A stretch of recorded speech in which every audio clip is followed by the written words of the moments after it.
Hello, everyone. Happy Friday. Today is Konversations Friday, so I hope you guys are tuning in. I'm your host, Kendell, Lenice, and I'm excited about my show today. I hope everyone had an amazing week. I know I did. I'm still here, and it's Friday, so it was a good week. I made it through the entire week. So I think when you can make it through a week, it's a good week. Amen. For those of you who've never seen Konversations and this is your first time, I welcome you to the show.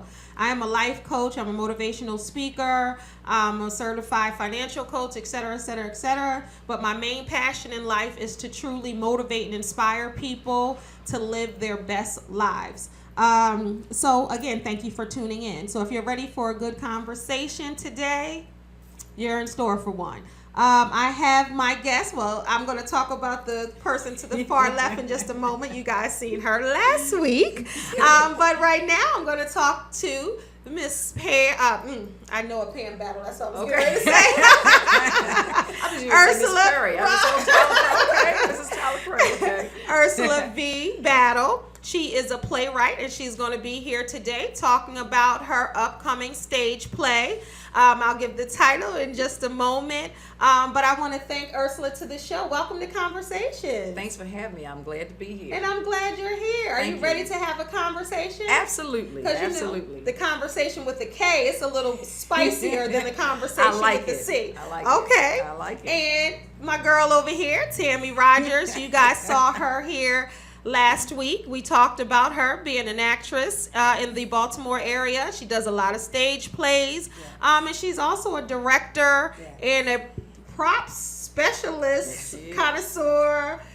She loves props, so we may talk about that with her today. We didn't talk about that last week. So welcome, ladies. Hello. Thank you for coming back, and thank you for joining us. I'm happy to be here. All right. All right, y'all ready to get started? We're ready. Okay. All right. So I just want to know a little bit about your background, Ursula. Where are you from? I'm from Baltimore, Maryland. Okay. Grew up in Be Baltimore more. City. Okay. What side? Because from Baltimore, you got to say the side.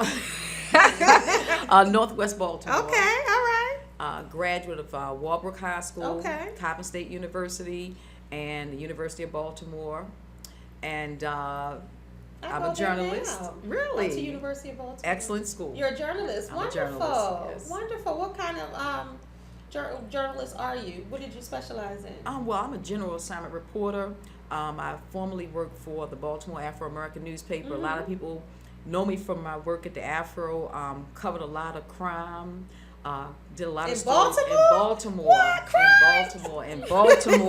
In Baltimore. Wow. And did a lot around the Baltimore City Police Department. Broke a lot of stories back then, and sort of like laid my my star down in terms of fame in the local journalistic circles. Wow, and I can see that about Thank you. you. I can Thank see you. that. I went to school for journalism too, and then I transitioned that into human services, helping folks. So I get to do both on here, so that's great. Yes.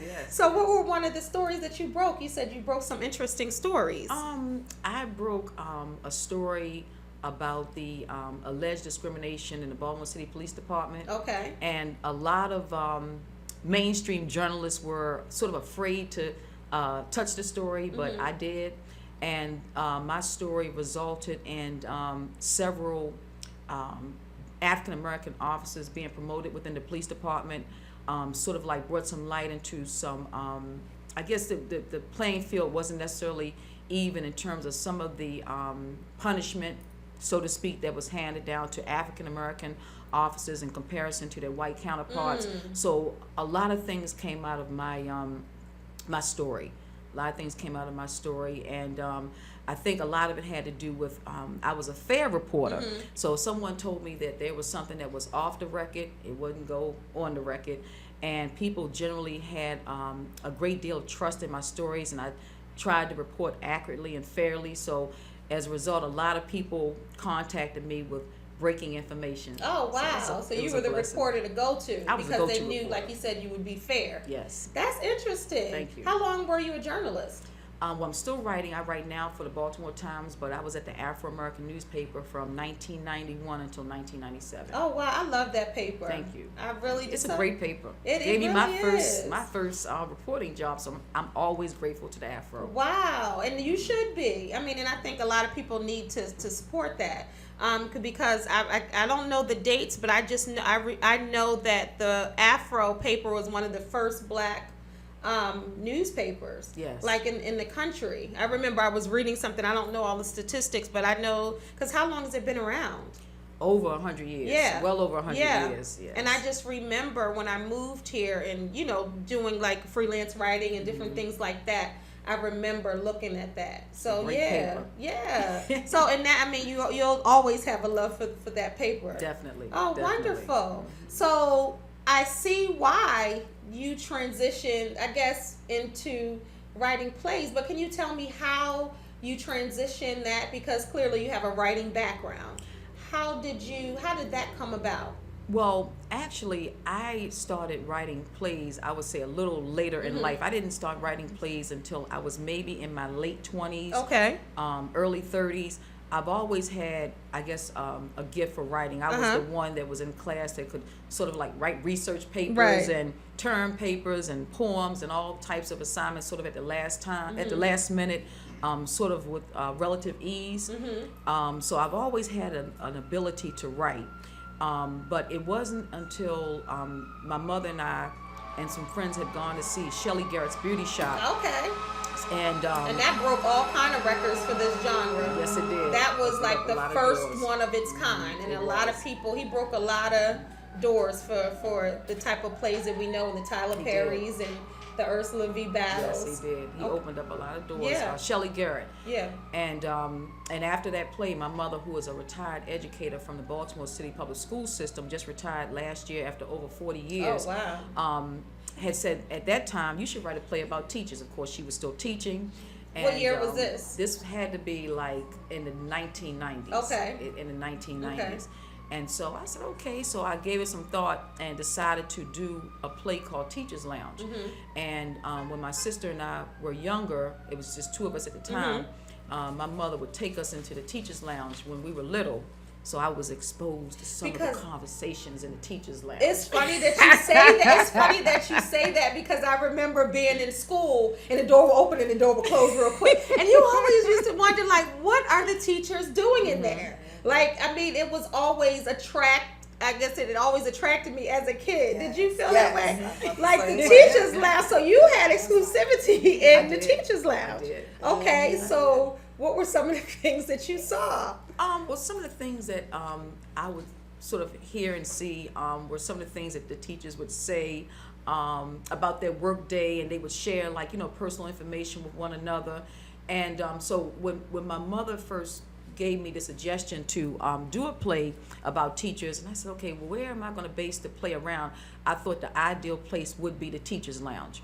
And so within that, once I began writing on the play, of course, I transcended some of the experiences that I knew my mother had been exposed to in the school system and some of my own personal experiences as a city school student myself. But I think more importantly, I was able to take my writing ability, write about educators, but use the theatrical venue as a way to educate. So although the play was centered around these teachers in the Teacher's Lounge, it gave me an opportunity to allow people to see that teachers were more than just teachers. They are human beings. Right. And some of the things And that that's the teachers funny that you go said through. that because with kids, you don't think. I remember now it's different. Right. But back then it was like you were surprised to know your teacher's first name. Like that was Exactly, major news. yeah. Like, wow, that's a person. Her name is or his name is. So that's funny that you should say that. So, and you were saying that you realized that they were people too. They were people too, and I know because my mother again was a teacher at the time, and so I saw it as an opportunity to highlight teachers, but also to illustrate through a stage play that teachers deal with real issues just like everybody else. So In the original Teachers Lounge, which debuted in 2002, I had a teacher that was dealing with self-esteem issues. I had a teacher that was dealing with a health issue in terms of having a lump in her breast and being afraid to go to the doctors because she was afraid that it might be cancerous. So, and this was all part of your play? This was all part of the play. Oh, wow. So it allowed me to see the power that you have in writing a stage play. You can highlight health issues, you can highlight financial issues, but my goal is to educate and administer, but at the same time entertain. So I think you could talk about an issue in regards to health and it not be boring. So I try to write in a way where from the beginning of the play, when the curtains open to the time the play closes and the curtains close, that people are captured by the content. So they're educated, they're ministered to, they're enlightened, and they're motivated. So you do that with humor? I to do that kind with of make humor. light of the serious topics? I do that with humor, so yes, it takes I do. them through a series of emotions. Yes, anybody that comes to see a Ursula V. Battle production will say that they have laughed and they have cried. See, that's good. And they're on the edge of their seats because you get drama, you get comedy, you get ministry. Oh, people man, I never cry. seen one yet. I'm gonna you see get a this little one bit of now. You get a I'ma little see bit of this one. everything. Okay. And you get a little bit of everything. And I think the thing also that people like about it is that you can come see my big fat ghetto fabulous wedding, which we're You going to can talk see, about all this whole show, so we're going to definitely, okay. yes. You can see Discord in the Choir. You can see wow. Teachers Lounge. And all of these productions are unique in and of themselves. So I don't think there are any two that are alike. I think the similarity may be the fact that they're written by the same author, but I think each play is unique in and of itself. You won't see the same thing. Wow. And I mean, I'm sure people now watching like, oh, I want to see one of her plays. Thank you. So you have two that you've done and then one upcoming one? I have over the years, maybe about 15 plays. Oh. Some larger scale, some smaller productions that I've done through my church, New Life Fellowship Worship Center. So I like to take biblical stories and modernize them. So I've done stories around Esther. I've done stories around Abraham and Sarah. I have several stories in the Old Testament that I've taken and modernized as a way to teach the Bible and to entertain, but to make people not only learn, but also to grow in ministry. So all together, in answering your question, I've done quite a few plays over the years, some bigger, some smaller. And it sounds like it's really thought out. Like you just don't do a play just to do a play. Like you really think about what's going to happen. I mean, like you write a play, you think about the beginning, the middle, the end, but you also think about how you want your audience to respond or to feel when they look at an Ursula V. Battle play. Yeah, it sort of works that way for me, but I guess in a certain way it's funny because it's almost like when a person sits down at the piano or organ and they just play naturally. I think that my God-given ability and talent is writing. So sometimes I sort of go against the grain of what we learned in school, which is, you map out your outline, and you go from the beginning and the climax in the middle, and you get to the end. For me, when I sit down at the computer and I write, it just flows naturally. Sometimes I don't know what's the characters are going to be, who the characters are going to be, or what's going to come out. I just sit down and let the natural process take place. And it just flows. I think that's important because when I write, it's like that too. That's why I know it's just God right through me. That's right. Because I don't get writer's block or anything. I just neither. keep writing. So that is a sign. I mean, because you know how many people get writer's block? It's like it's almost forced. So that's with you, it sounds like it is a natural gift. It is. And I love it. So Tammi, have you seen Ursula Battle production? Have I seen? Me and Ursula go way back. Okay, let's talk about that. Where'd you first meet Ursula? I first met Ursula at her play that she talked about the first time she did Teachers Lounge. Okay. And I remember because I told her when I met her afterwards, I said I saw it. She had put an ad in the Penny Saver. Oh, Dad, I used to love the Penny Saver. I happened to get the Penny Saver. And as I said last week when I was on here, me and my mother were play connoisseurs. So I saw it and I was like, oh, Mom, here's a play. We got to go. So we went to the play because she had it at Coppin State University. Her alma mater. And we get there and I see all these dignitaries and all these people. I was like, oh, this lady is somebody important. Limos out front. Oh, okay. That's how you did that. I was like, who is this lady? And why haven't I heard about her? Right. So, so after the play, she was meeting and greeting people. I went up to her and I introduced myself. And I was like, I really enjoyed your play. It was really great. Didn't know that 12 years later. Isn't that something? Everything's all set up. Everything happens the way it's supposed to happen. That I would end up in the next edition of Teachers Lounge. Oh, so you revived it. And I didn't wonderful. have any idea I would end up in a play that I had seen 12 years Oh, wow, earlier. wow. So that was my second play I did with Ursula. The first play I did with Ursula was called Crown of Glory, Agony of Deceit.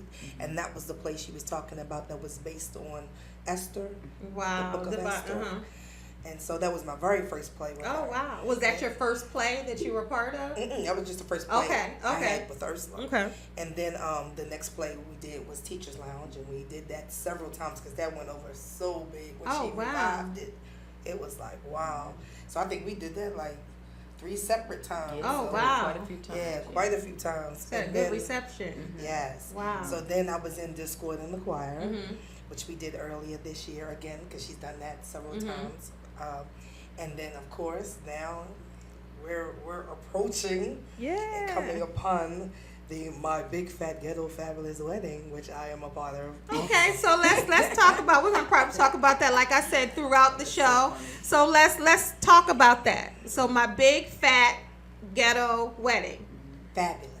Oh, okay, fabulous. Okay, so let me make sure I say it right. My Big Fat PHAT Ghetto Fabulous Wedding. So for those of you that might be saying, oh, that sounds familiar. So it's kind of a spin-off, my Big Fat Greek Wedding, in a sense, I guess. No? Well, not really. Okay. Not really. The names may be similar, but this is a totally just the different. title. Okay. Totally different production. All right, so let's talk about it. What made you decide to write my Big Fat Ghetto Fabulous Wedding? Okay. Because I didn't see the fabulous over here. You probably can't see this, but it's right over there. Well, basically, I guess several things. One is person who shall remain nameless. Of course. I actually went to a ghetto wedding. Okay, wait. How many of you guys have been to a Ghetto Fabulous wedding? If you haven't been to one, I'm sure you've seen the pictures circulating online. I remember one picture I saw now oh my gosh, I saw, it was a wedding, and this is no diss to the projects, but it was in the projects courtyard. So it was just like no grass. I mean, just think of what some of the projects look like. I know in some areas projects are nice. So let's think about the worst ones that you've probably seen. And then they had it in, and these were pictures online, and they had videos. So then they had it in like the reception, I guess, in like the community room. Okay. But guess who catered it?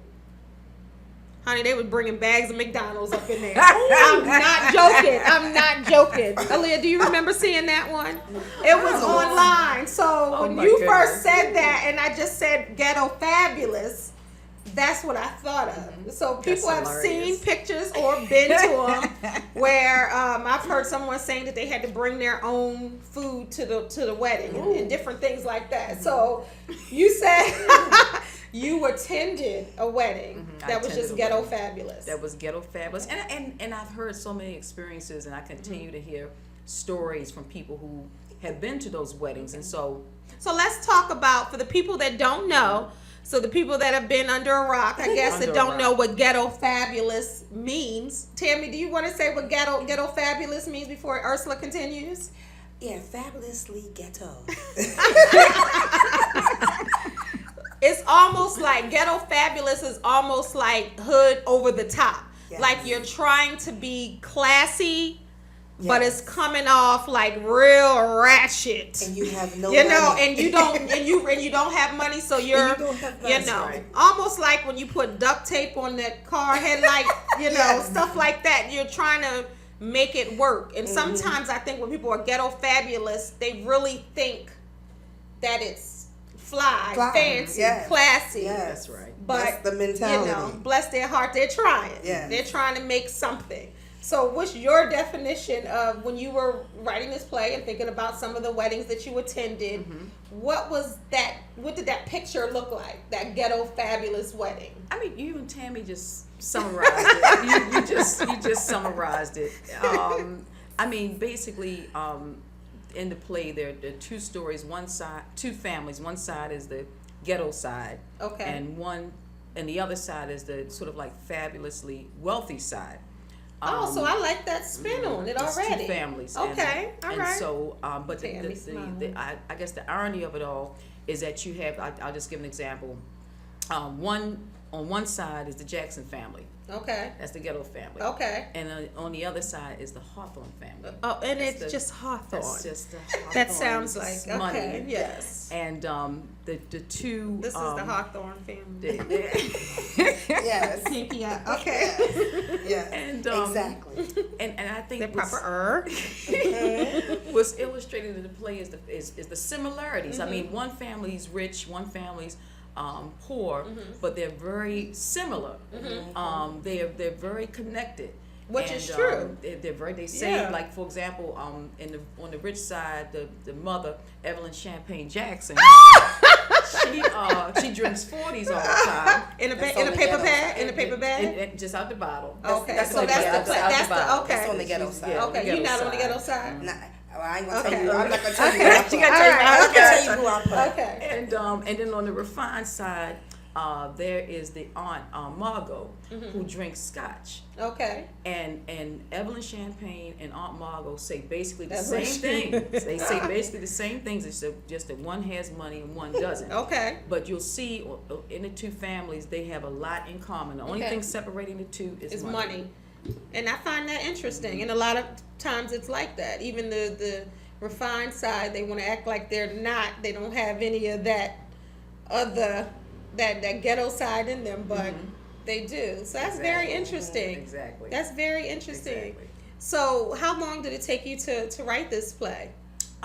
Well, I started writing it on last year, so it took me about a year to write it. Okay. And I have to highlight the director, Dr. Gregory William Branch. Okay. Yes. Because I think that this play is absolutely dynamic. Oh, and I wonderful. think it's dynamic not just because of the content, but also because of the directorship of Dr. Branch. Yes. And answering your question about how long it took to write it, after 13 rewrites, Okay. courturtesy of Dr. Branch. Okay. So everybody, all you writers out there, or you aspiring up and coming writers, that's right. That's a writer's life. Like it's about reading, rereading, editing, re-editing, rewriting. Yeah, absolutely. And then each time you do that, you find something different that you can add or you can subtract, or I was a little wordy here, or this doesn't sound right. So did you find yourself, because you just made it better? It was better. At first, I said, wow, I got to go back and do this again. But I saw in the process that it got better and better. And I think, one thing I would say to aspiring writers out there is that you have to be open to taking suggestions, and all those, Which is hard to do. Which is hard to do because you think that your product is the best already. So you have to be open to listening to people in terms of how your script can be improved.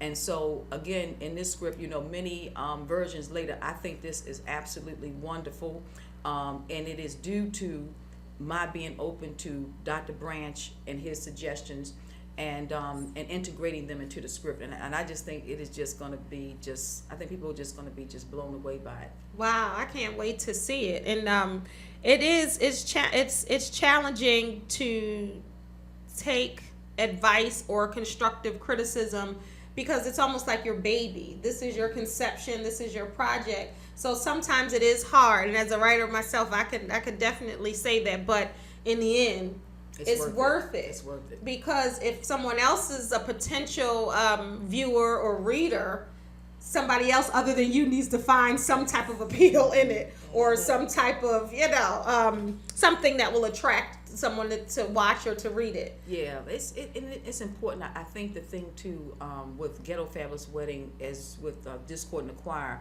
is that Dr. Branch is very big on storyline. So this is a play about a Ghetto Fabulous Wedding, but it's not like characters were just thrown in there and we just trying to portray ghetto. No, this is a legitimate story based around 1 Corinthians. So there's ministry.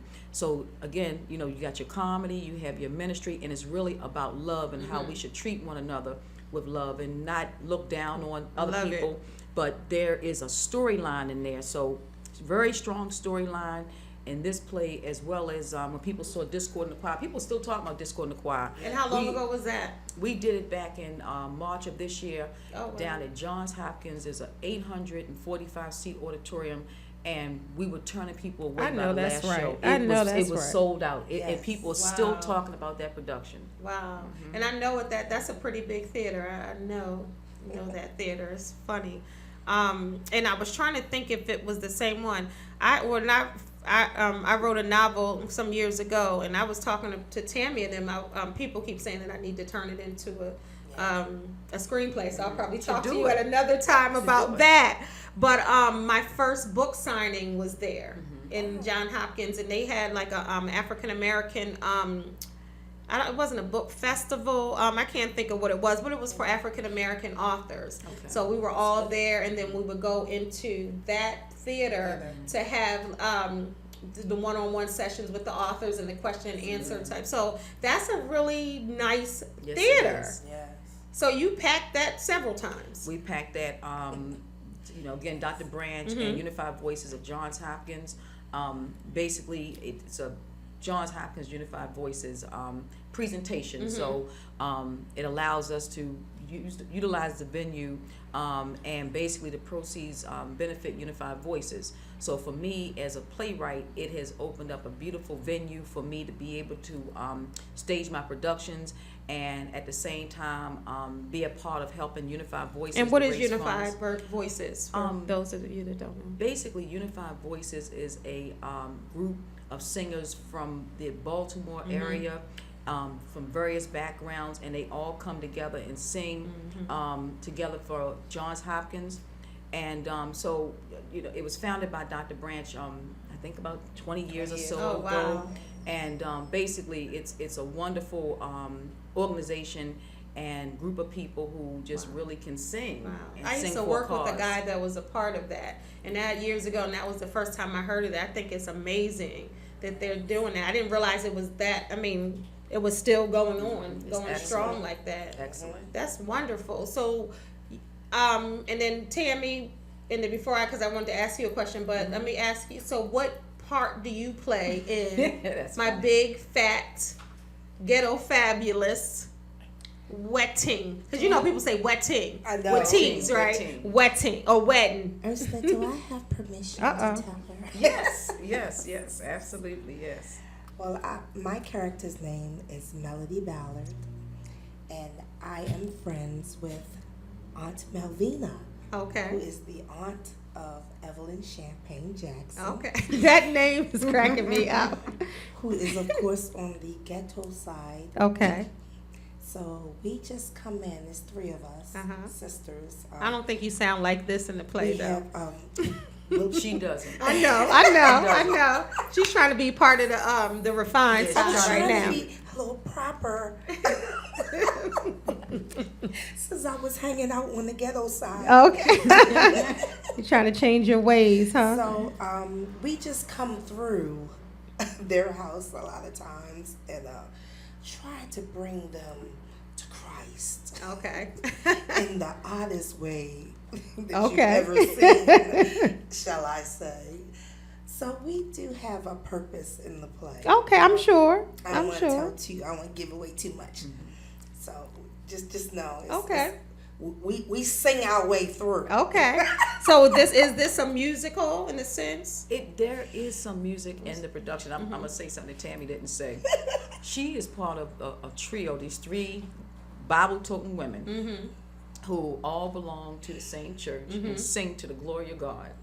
And they do everything in unison. So that's you have Aunt Melvina. Aunt Melvina is always quoting scripture, but she always messes the scripture up. Oh, okay. And then you have Sister Wilhelmina. Sister Wilhelmina is always correcting Aunt Melvina with the correct scripture. Oh, that's funny. And then you have Sister Melody Ballard, who breaks the scripture down into layman's terms. Oh, that's funny. Oh, now that's probably real funny.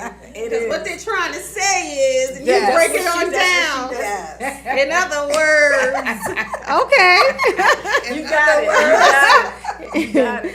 All right, so I mean I'm excited about seeing that, and we're gonna promote that here on Konversations. All right, so what made you get into this business called show? Like, what made you decide? Because are you still an active reporter, or are you a playwright full time? Like, is that something that you do to make your living? Well, I'm still a reporter. Okay. I'm not a full-time playwright. I would love to be. If you don't mind me mentioning, I do have a Kickstarter campaign going on now, and I'm encouraging people to please give to the Kickstarter campaign.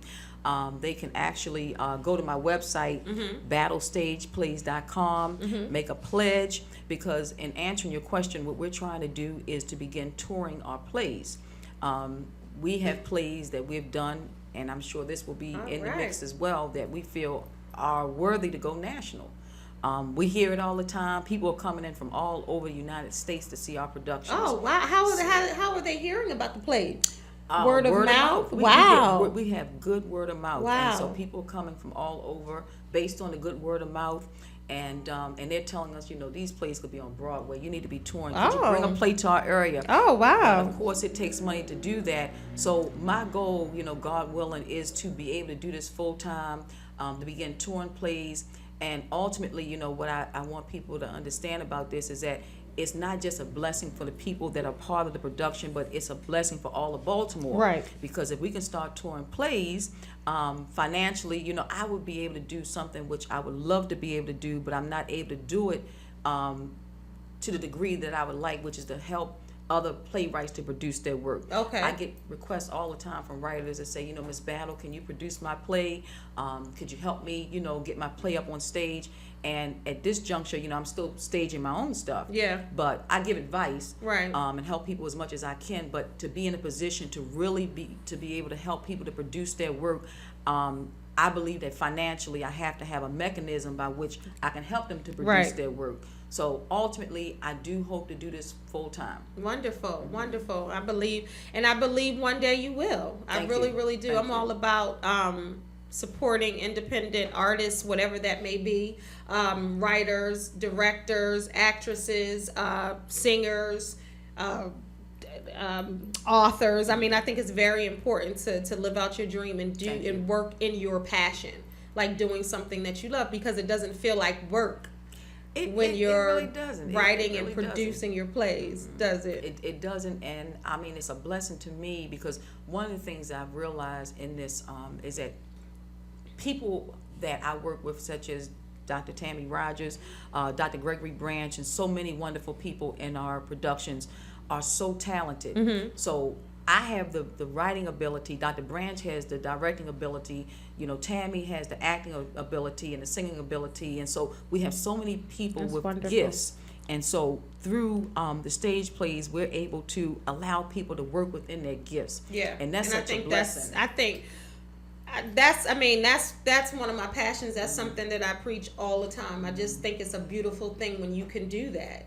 When you have natural talent and something that you love to do, that you would do it for free. I would do it for free. I know, and that's when I try to tell people and coach people about living your best life and working in your passion and using your gifts. That's what I said. Like, that's the first question I ask, because a lot of people out there, and I know some of you guys, I've heard it before, and it breaks my heart when people say, "Well, I don't have any gifts." or I don't know what I'm good at. Everybody has a you gift. know, and I really just snatch them up all the time. Yes, you do. You have gifts. You just have to kind of figure out. And I always ask, what is it that you love to do? If no one paid you 1 red cent, what would that be? And people are like, oh, those are things that you're passionate about. So turn that into your career. I was just coaching a guy yesterday on the same thing. He was trying to figure out what he wanted to do with his life, and he's an older guy. And I find a lot of older people, because they say now that you have 3 and 4 careers in a lifetime, where back in the day it was one career, you worked that job like your mom for 40 years and you retire. Right. Now it's totally different. People have 2, 3, 4 careers That's in their right. lifetime. Yes. And I think people are starting to catch on with that happy. Like, you want to be happy, you want to be stress free, you want to be at peace, right. you want to do the work that you love. I think people are catching on to that now. So I would love to see you be a full-time playwright. I would love to see I would love to see your plays tour. So were there any playwrights that inspired you to want to be a playwright, or did it just happen? Did it fall in your lap? I mean, again, I guess I have to give a credit to, first of all, to God, and to my mother and Shelley Garrett, because I didn't really emulate anybody. Yeah. It really all started with us going to see Shelley Garrett's Yeah. beauty shop. That's where it all And began. you felt something. I'm going to tell you when I knew this was for me. When we did the original Teachers Lounge in 2002, and that was actually directed by Cheryl Pasteur. And when I heard, when I you know, I know the script. I know I wrote the script, but to see the script come to fruition, and to hear that first laugh, Wow. I'll never forget it. The first Wow. laugh, the first reaction. Wow. The first, you know, sort of like deep sigh when there was some type of dramatic part in the play. And I remember when the one teacher started talking about, she thought she might have, when she had a lump in her breast and she was afraid to go to the doctors. I just heard somebody in the back say, "Oh my God!" And they sort of like let out sort of like a little bit of a scream.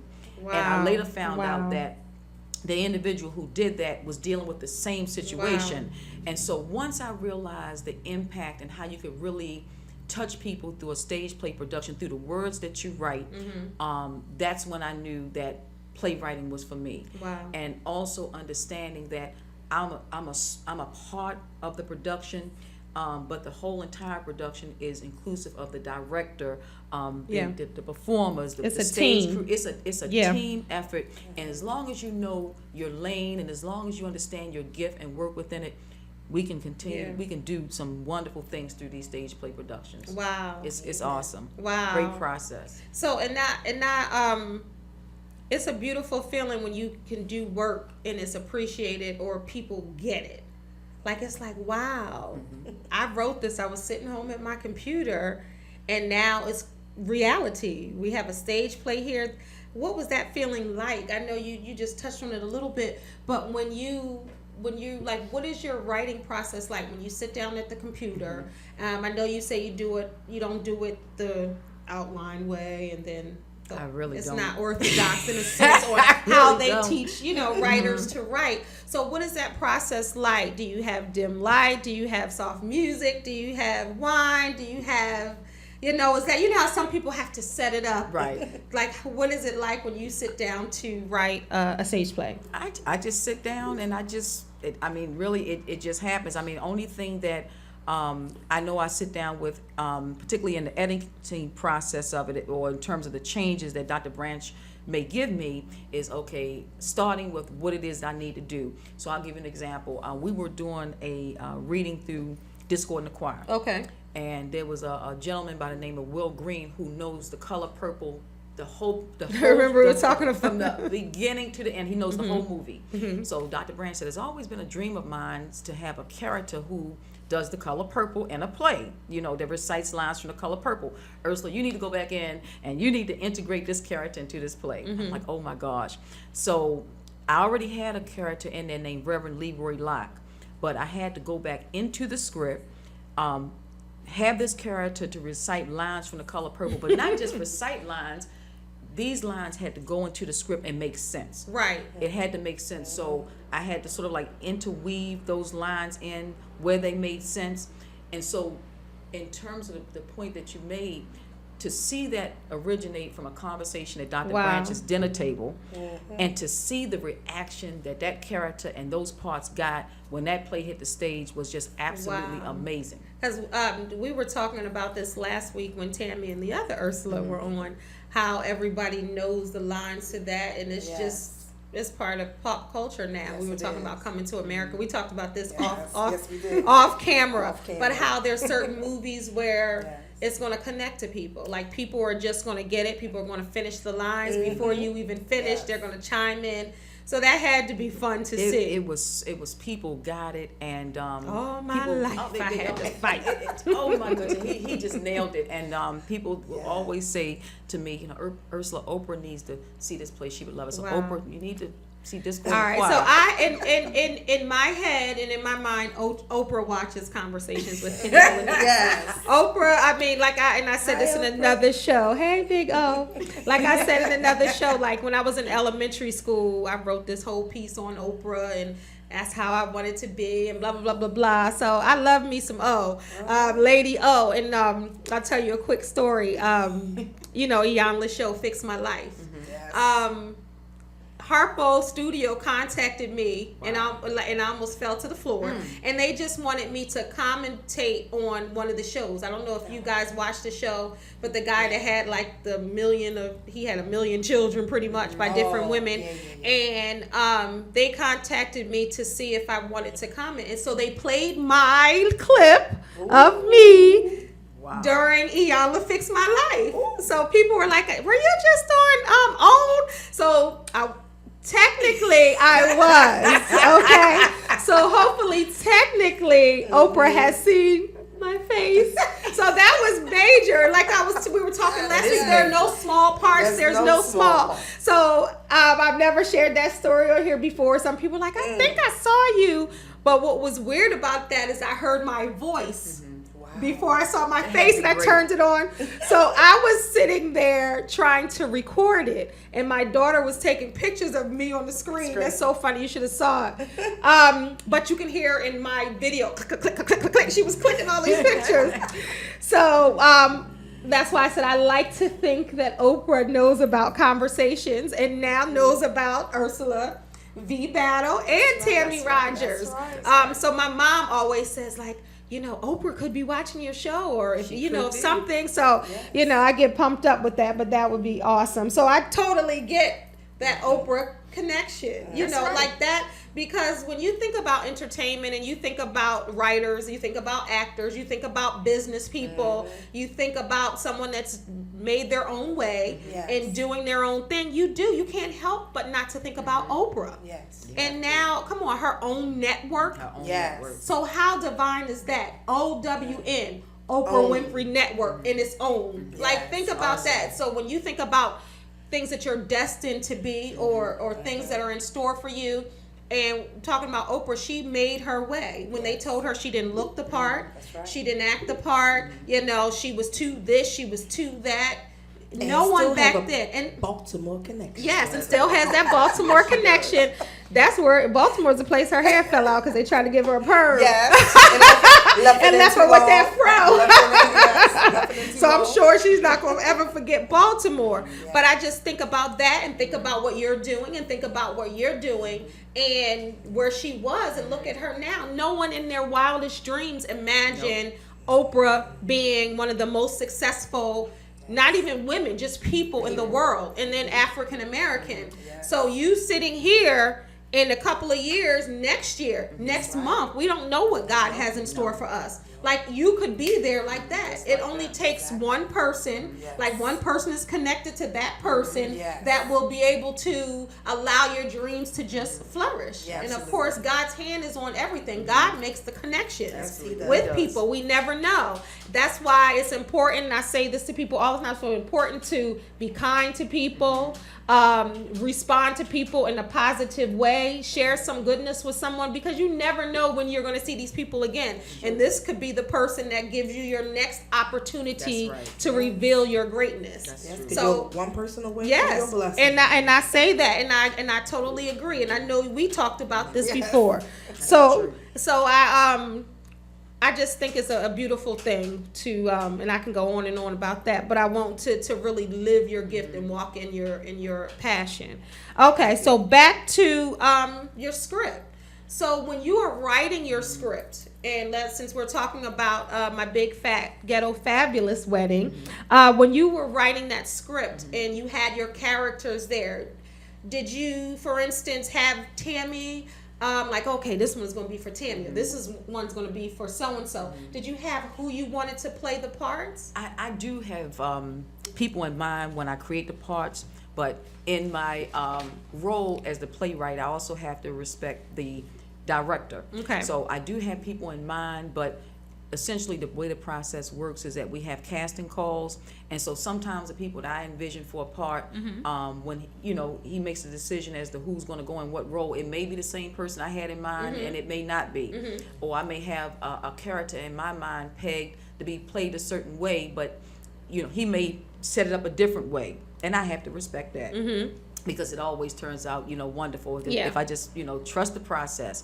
But I tell you, it's funny because I'm never short for characters. I mean, a lot of my, characters are based on real life experiences. So, as a journalist, I've been exposed to a lot of stuff, and I like to think that I take my experiences as a journalist and channel them into my plays as well as my real life experiences.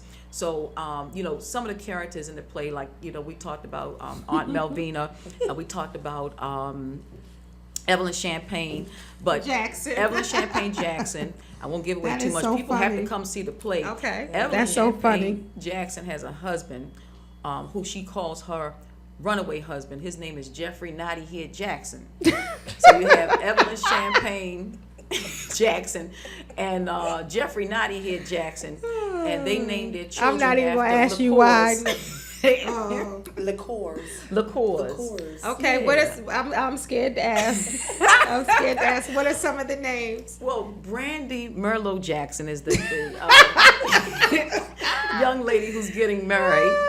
Then you have Moet Jaquanda Jackson, and then you have Alizé. I was going to ask you. You got an I was Alizé. going to ask you if you had Alizé in there. Alizé Chandrikia Jackson. Chandrikia Jackson. Do you know anybody named Chandrikia? No. Okay. All right. Okay. If I I'm did, just I would plead asking. the fifth. I would plead the fifth. Chandrikia. Okay. Chandrikia. All right. And the makeup artist, her name is Mary Keisha. Like Mary Kay Cosmetics. And the caterer's name, I ain't gonna tell no more. They want to hear some more names. They had to come see the production. Mary Keisha. Mary Keisha. And you gotta have a hyphen because black folks love the hyphen. You gotta put a hyphen somewhere in those names. Shaki. What'd you say? What's the name? Chandrikia. Put a little hyphen. And the caterer's name is Fried Chickenisha. I'm done. I'm done. Oh my Y'all might as goodness. well. You needed Watermelon Jackson. You might as well do that in there too. Kool-Aid Jones. That's hilarious. And now on the refined side, you have Aunt Margot. You also have Catherine Hawthorne. Okay.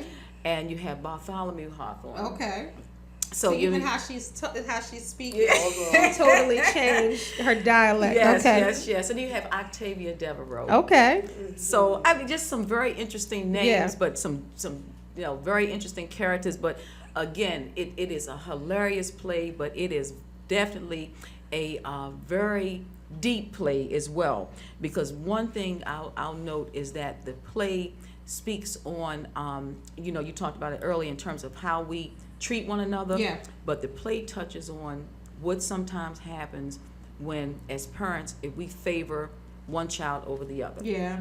Yeah. And so let's talk about let's talk about that because that's happening in a lot of families. Yeah. A lot of people, a lot of children, grown children now, have a lot of self-esteem issues, a lot of complexes because one child was favored over the other. I have 2 daughters and that's something that I try not to do because that is damaging to a child when they feel like they have to compete with their siblings.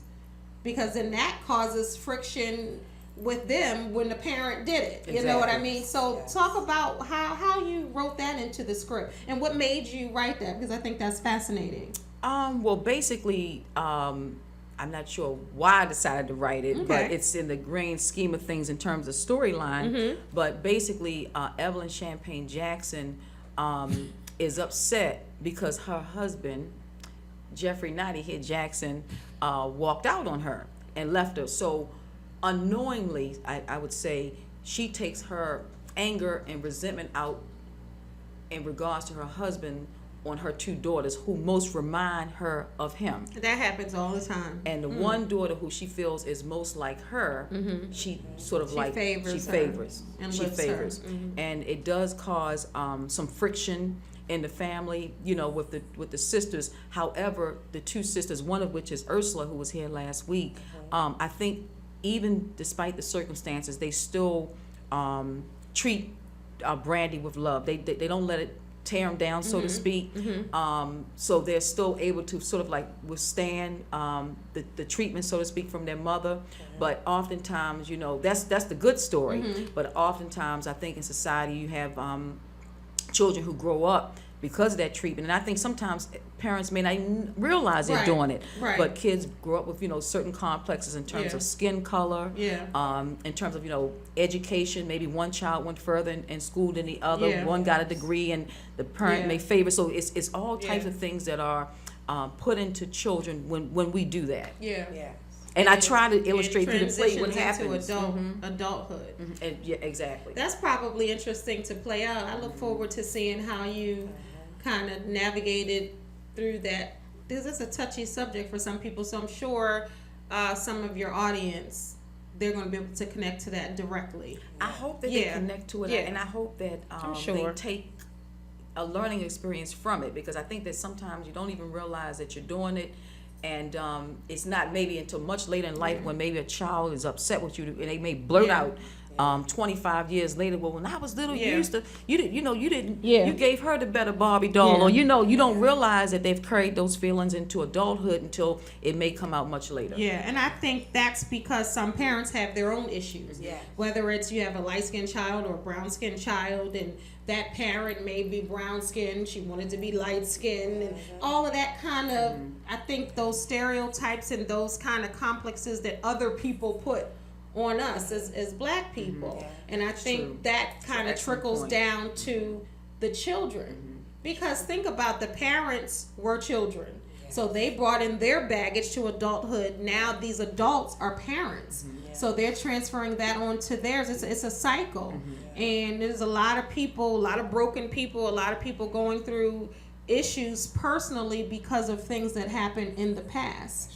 And people forget that some parents are adults that were children suffering and not healed from whatever their scar is. So I think that that's very interesting, especially in our community. I mean, I'm in our community, so I can speak from that. I can't speak on other communities, but I think that's big in African Americans. And I think, we'll maybe talk about this at a different time, but I think something has to change with that.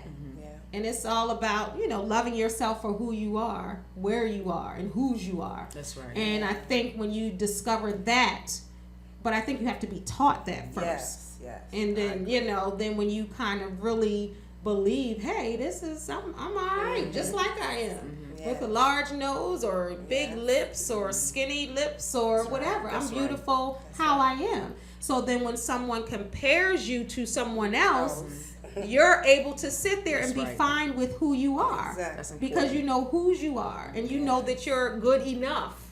You know what I mean? That's right. So when somebody compares you, it doesn't affect you at all. So I think that's very interesting to see. I'm glad you put that in there. I can't wait to see how that plays out. It's good. And I think that, in terms of something that you just mentioned, in all of the plays, I think most recently with, Teachers Lounge and Discord and Choir, there is in Teachers Lounge, there's a vice principal who is just ridiculous when it comes to just being nasty. She's just nasty for no reason.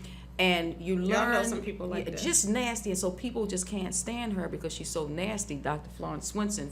And come to find out a little later on in the play, she is the way she is because as a child she was abused, so she took that into adulthood and became nasty because of what she went through as a child. And then in Discord in the Choir, we had a young lady who was shipped away at a young age by her mother, and basically dealt with some stuff in terms of church hurt, but a lot of it originated from what happened to her as a child.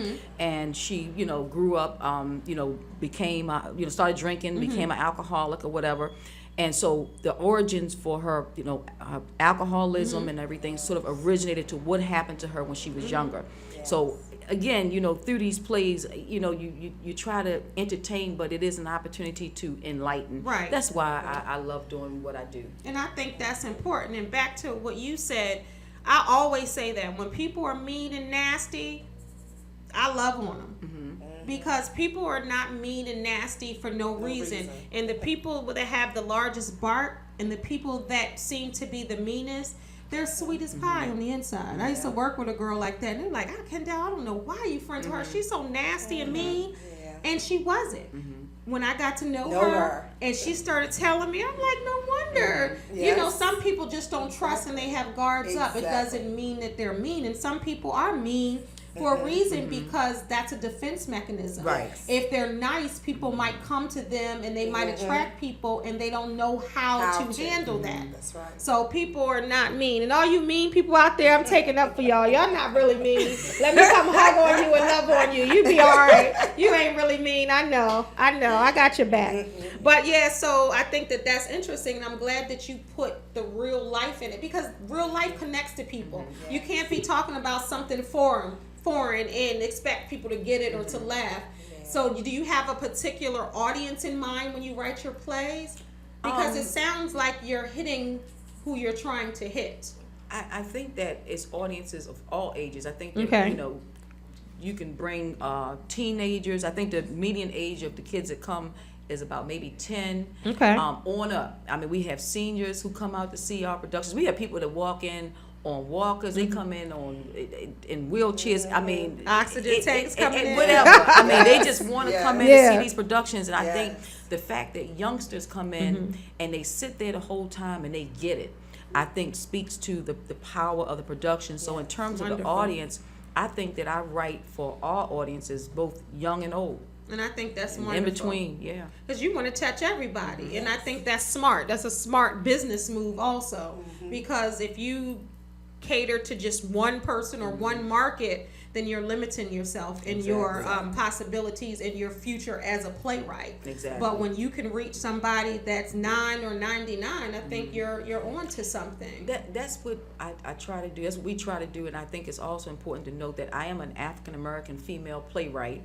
However, my material, although my demographics in terms of the audience is my biggest group of supporters are African American churchgoers.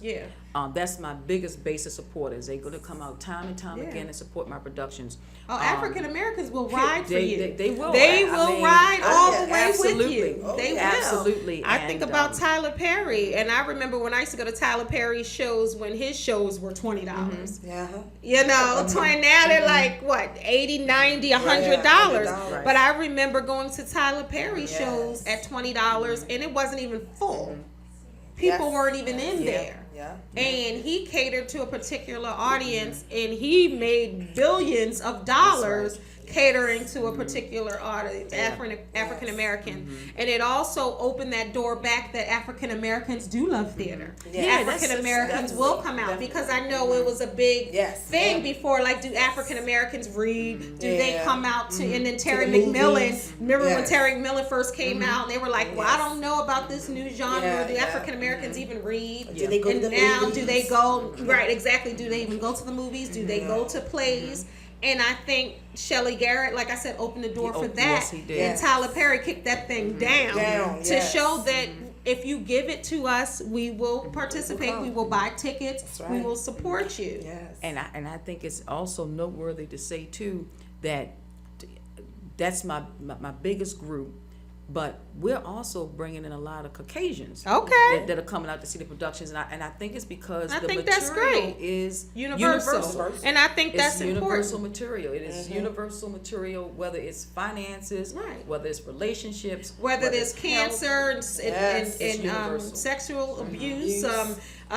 everything else that you said, issues with comparisons, and and I think that's important. When you talk about, like I just said, real life issues, everybody will come because those cross color lines. Yes. One particular thing has nothing to do with the color. When you're suffering, it's all the same. That's right. When you have a death, it's all the same. All the same. Okay, so and I think that's how you touch that audience. That's what makes people talk about your plays, because they've been there, they were moved in some sort of fashion. So let me ask you, Miss Tammi. So we're going to talk about Ursula. We're going to talk about Ursula. What is the best thing that you can say about Ursula Battle as a person and as a playwright? Wow. The best thing I can say off the top of my head would be Ursula is like your ride or die chick. That's a good thing You to know what I'm be. saying? Yeah. It's like, once you hook up with Ursula, it's like a ride or die relationship. Okay. Like she's gonna come back and get you. Yeah, She's gonna it's reach like- back. it's Okay, like I got you. We going together. I got you. We're going together. We're gonna rise together. So that's the first thing that would pop in my mind. And that's awesome. And now I'm reminded right now with you asking me that question. My mother always called. You know what my mother calls you, right? Lorraine Hansberry. Yeah, my mother always say, Ursula's our A raisin resident. in the sun. Yeah, she's our resident Lorraine Hansberry. Lorraine Hansberry was the playwright for Raisin in the Sun, for those of you that don't know. Yes. But she's a beautiful person. I love working with her. And I just look forward to more and more plays, and because we have a wonderful working relationship. And I'm here with you. Thank you. Let's go together. Thank you. And I think that's awesome, and I love to see women united. I love to see. I'm going Thursday. It's called Rock Out With Me campaign. It's about empowering women and motivating women in different things. So I'm all for that, and I'm all for the reason why I ask you that to say something wonderful about this lady here, because that's what I love to see, and that's what I want to demonstrate to people, that there can be black women sitting here. You can get along, because there's a lot of reality TV and it's backstabbing and you're doing this and you're doing that. But to say something nice about her and your experience with her, I think that's very important. You're welcome. And I think to show too, as a businesswoman, as a creative person, as a friend, as a boss, in a sense, that you could say that. Yes. Because oftentimes people don't say the things that they want to say or feel to that person. Yeah, because you know what I mean? I always tell her Yeah. that. I say, you are an awesome writer. That's I just wonderful. wish, She does. I wish I could do that writing thing. And that's wonderful. She does. So what would it take for you to do this full time? Like, what would this take for you to, I know with your Kickstarter campaign, with your, all the plays under your belt, working with amazing people, but what would it take you to say, okay, I'm leaving my 9 to 5 and this is what I'm going to do full time? Okay. Money. Money. Some people got to have it. That's basically Right, what okay, it takes. all right. That's basically why I launched a Kickstarter, because I've been really blessed with people like, Tammi, and her mother comes to every play, buys VIP tickets. Oh, that's every wonderful. show is like the first time she's ever So seen y'all it. got VIP too? Yeah, she buys VIP tickets, right, and so okay. so we have a great deal of support behind us, and I think that if we were able, and that's what we've been able to do, literally with we don't really have sponsors or anything like that. So with money, with the ability to be able to book major venues, to bring in headliner talent like a Malik Yoba, for example, to work with the cast, to be able to travel. Malik was there? No, but I can't afford it. Maybe Oh, one I day was we gonna can. say, y'all Hey, didn't look, call me.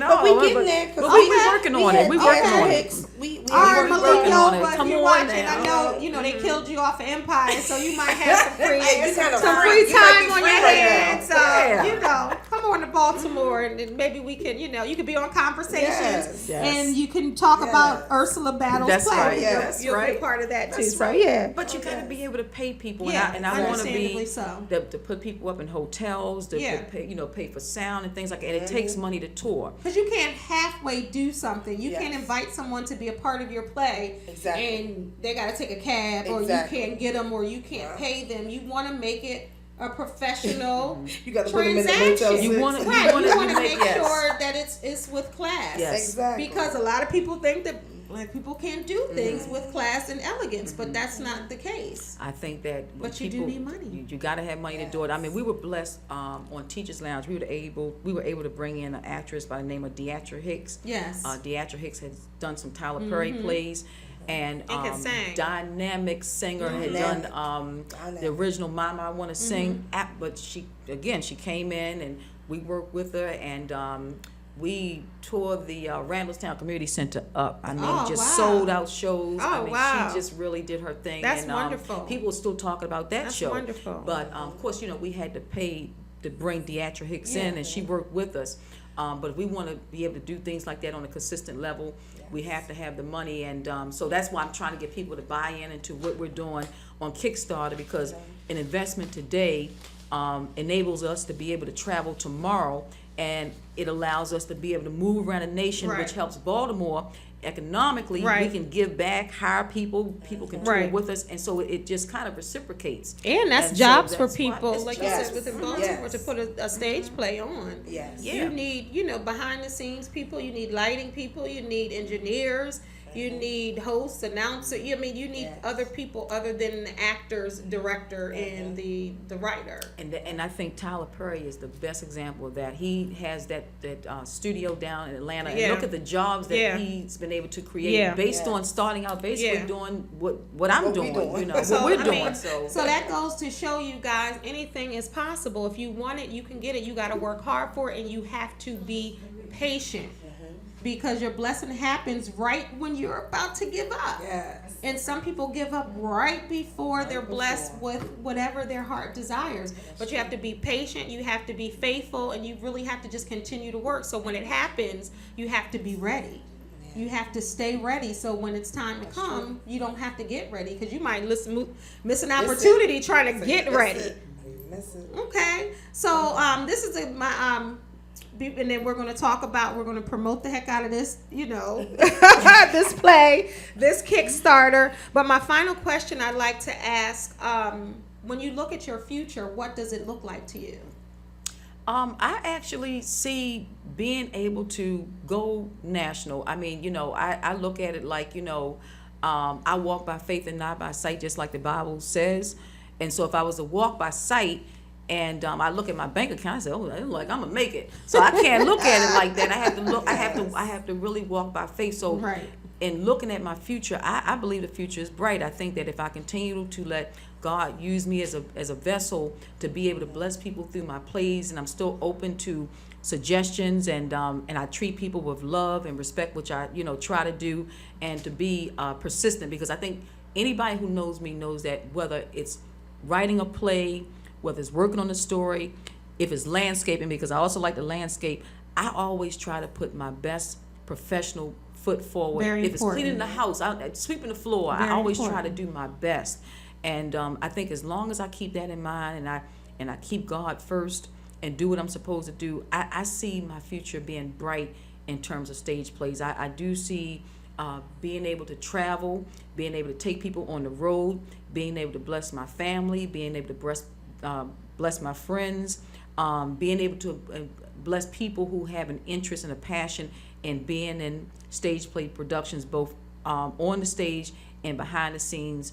I think this is a great vehicle to be able to do that. Okay, and I think that's excellent, but I just don't want you to forget about Conversations. I with won't. Kendell I and won't Lenice. forget about Okay. this conversation. I'm just making sure Okay. because all the people. Okay. No, she's press. Ursula. She's the media. All right, because of course this is a platform that I have, because I truly believe in helping people and helping Thank you. people. You're welcome. And promoting people and having people share their stories, because your stories inspire other people.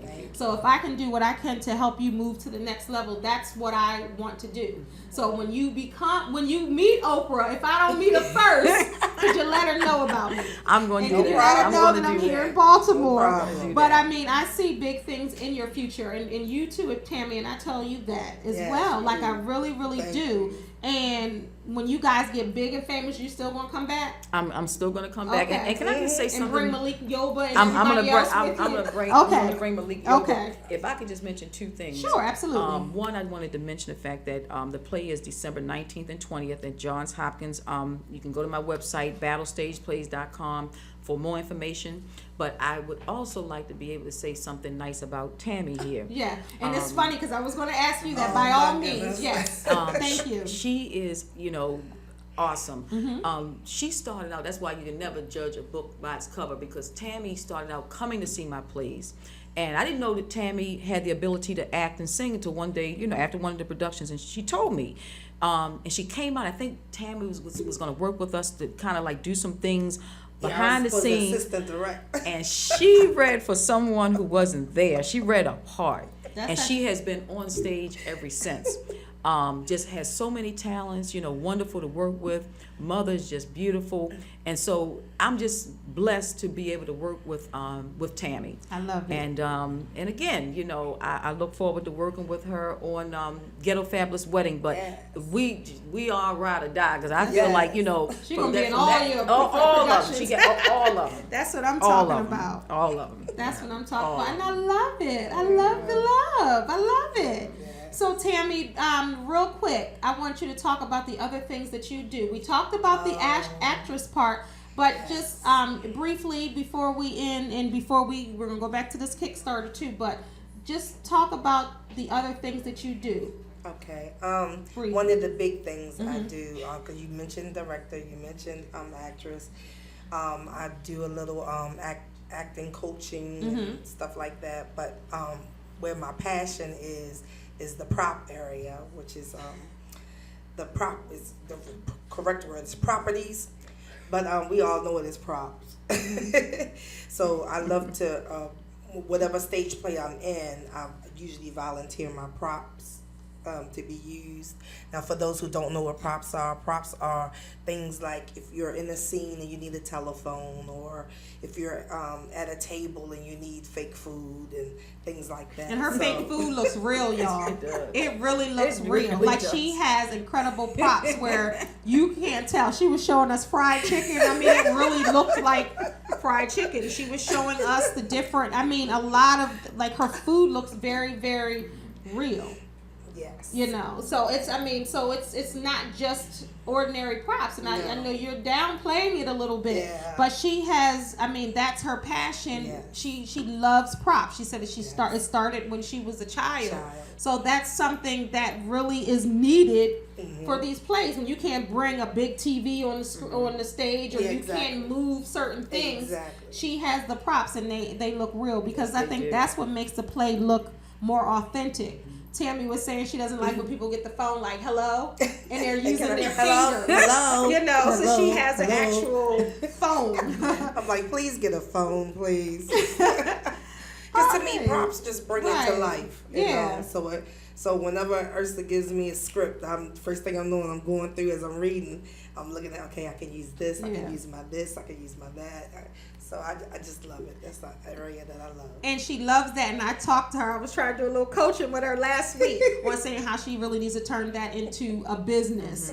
And so I'm working on Tammy with that. She's working on me. I am. I She really working want on me. her. I told you, I like to push Because people. they're my babies. Yes. Like, Well, we're gonna have her turn that into a business. We have my Tammy Prop Emporium or something like that. We might have something like that. Tammy's coming. That sounds good. But I thank you, ladies, for Thanks for having joining me. This was great. Yes, Thank you and so I much. love it. Thank you so much. Tell the people how they can reach you. Tell them about your Kickstarter briefly, and your website, your email, Facebook, all that social media connections, how they can reach you. Okay, I am on Facebook under Playwright battle and battle stage plays. Audience can call me directly if they like, 443-531-4787. My website is battle, like my last name, BATTLE, stageplays.com. My Big Fat Ghetto Fabulous Wedding is coming to Johns Hopkins' Turner Auditorium, 720 Rutland Avenue.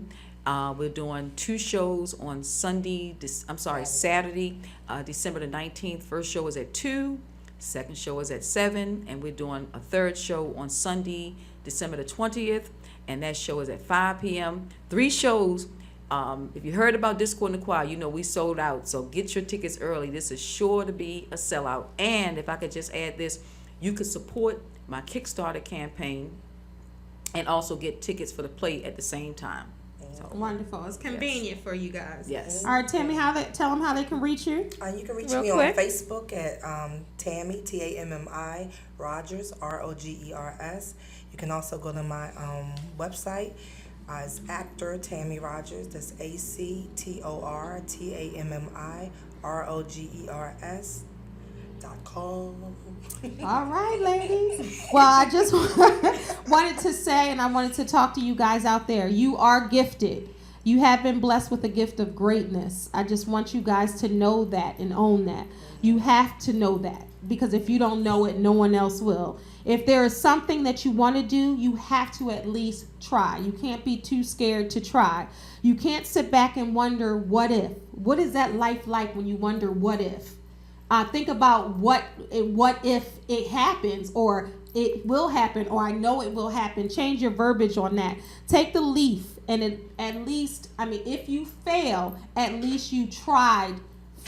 At least you tried first. I'm sorry. It's a part of growth. So I don't like to say that you failed at anything. I like to make it as if it's a learning experience. Did you learn something out of it? Did you learn what to do, what not to do? I think it's very important to at least try. Don't sit back and wait for your dreams to manifest. You have to go after what you want in life, and it will always be worth it if that's something that you truly want to do.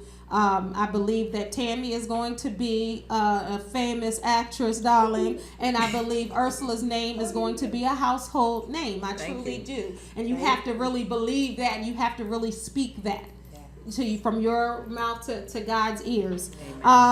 Well, I thank you so much again for joining Konversations. I would like to thank my guests, Tammi and Ursula, for joining me today. Thank you. You're welcome. You guys can reach me at livingtruelivingyou.com, on Facebook, Living True Living You -life coaching. Also, I have an upcoming event, vision board and empowerment workshop on October 17th. You can go right on my Facebook page, and it'll have the link on there to Eventbrite. Again, that's Saturday, October 17th from 1 to 4. All right, let me just make sure I did everything here. And I also want to wish the Muslims Eid Mubarak. It's their Eid time, and I wanted to make sure I gave a shout out to them as well. I was told to do that because I want to support everyone, because it's all about love. No matter what religion you are, no matter where you're from, no matter what walk of life, it's all about love, and we have to love one another. So remember, you guys are a star, so don't let anyone dim your shine. Until next time, peace, guys. Thank you for watching.